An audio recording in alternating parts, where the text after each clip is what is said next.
Hello, and welcome to our presentation video for KipwareXC, G-code conversion software.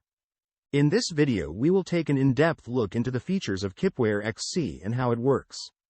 This is the main screen for KipwareXC, where the conversion process starts.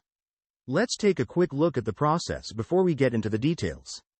To convert a file, the user first selects a profile to execute during the conversion. A profile basically tells the software what to convert into what.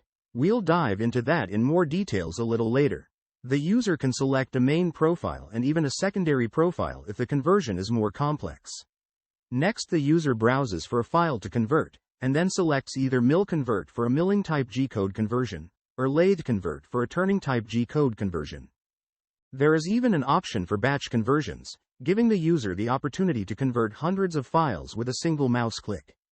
Once the conversion is completed, the user is shown an editor window with the original file contents on the left, and the converted file contents on the right. The editor is a full editor with tons of CNC-specific features, where the user can make any fine-tuning edits that may be desired. In our next video, we'll dive into the profile and outline the myriad of options available to the user to define the conversion protocols.